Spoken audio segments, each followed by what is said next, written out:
Man discovers centuries-old secret inside a wildlife park while hunting for elks.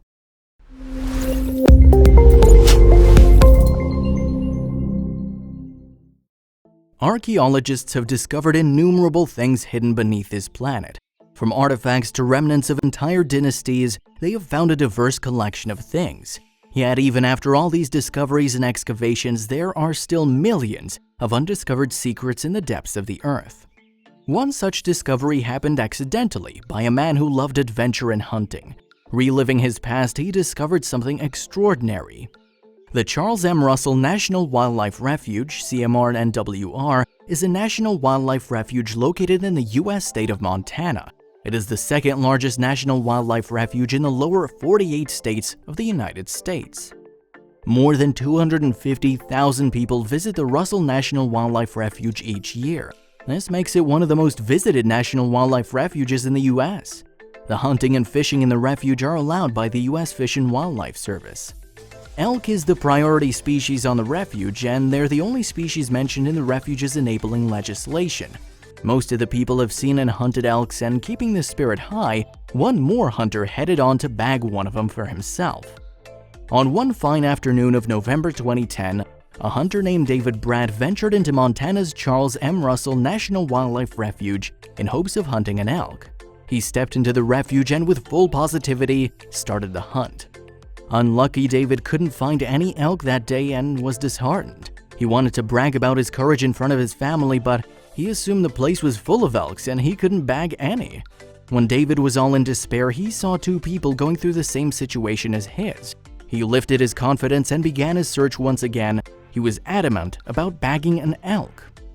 David thought of asking for a little help. Till the time he made up his mind and stood up, the people wandering here and there were out of his sight.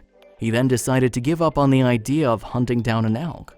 David Brad recalled how his father, who was a renowned hunter, used to have an exact idea where he could find animals.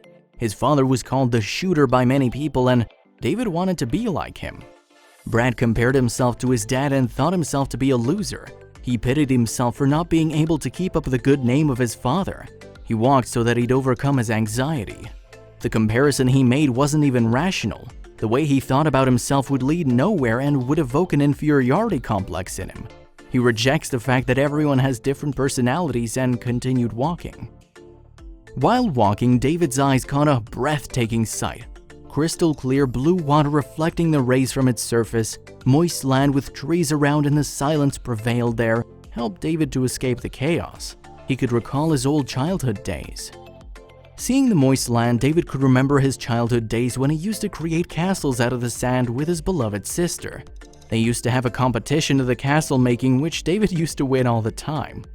To relive his childhood, he started feeling the soil like he used to do back then. The only difference he could feel was time. Other than that, it was the same. As he started digging the soil, he smelled something rotten. He could barely take that foul smell and step back in order to get some fresh air. He was perplexed and wanted to know where the smell was from. David thought that place to be lonesome and assumed there could be a hidden dead body. He searched nearby so that he could find it, but to his dismay, he wasn't able to even get a clue. He called off his search and believed that the producer of the foul smell must be a fish or something.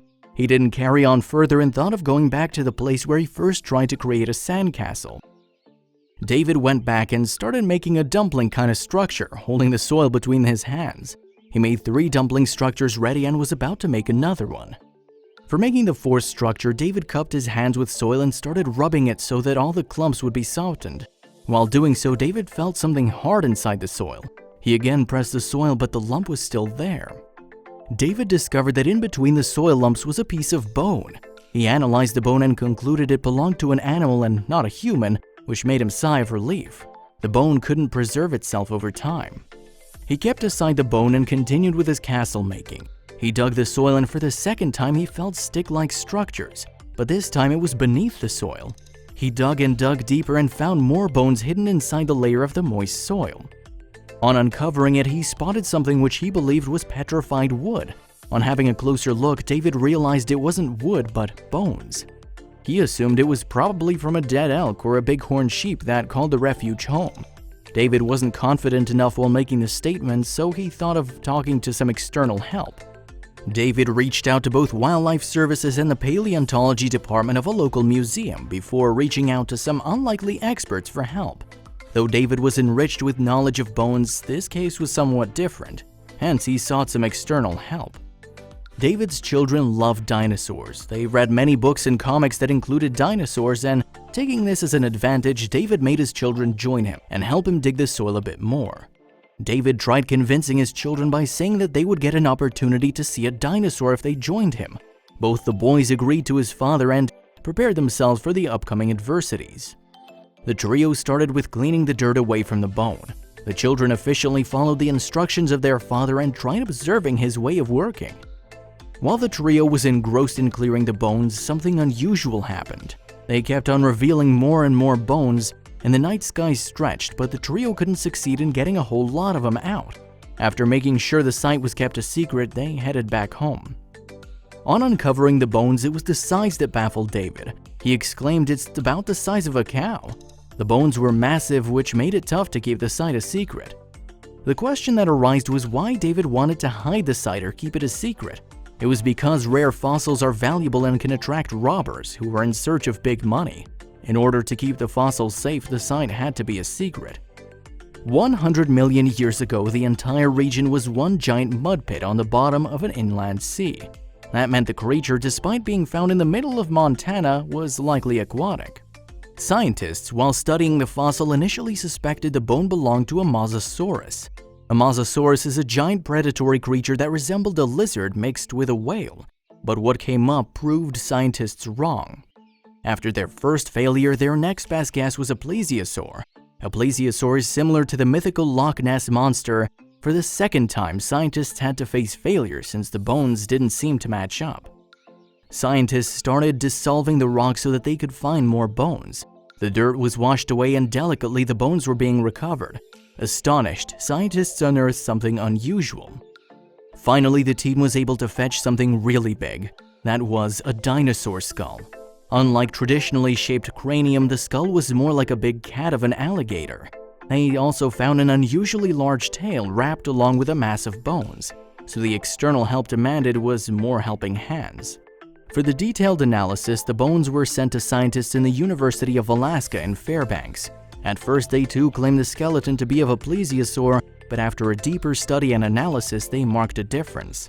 Scientists claim that plesiosaurs are known for their serpentine-long necks, and the skeleton they presented lacked this feature. The scientists concluded that the fossil belonged to something undiscovered and deadly. After studying the fossil in detail, scientists concluded that it belonged to an elasmosaurus. Elasmosaurus is a variant of plesiosaur. The only difference between the two is the neck. An elasmosaurus's neck consists of fewer vertebrae than the average plesiosaurs. The discovery of this species led scientists to search more and collect more data about the species. Before the discovery of this fossil, the existence of the elasmosaur was only an assumption. Scientists began searching for more such species. It is somehow hard to digest that dinosaurs existed on this planet, but the fossils that are being discovered are proving all of us wrong. Movie makers are taking this discovery to a different level by introducing people to know more about deadly dinosaurs and ultimately enhancing their income with it.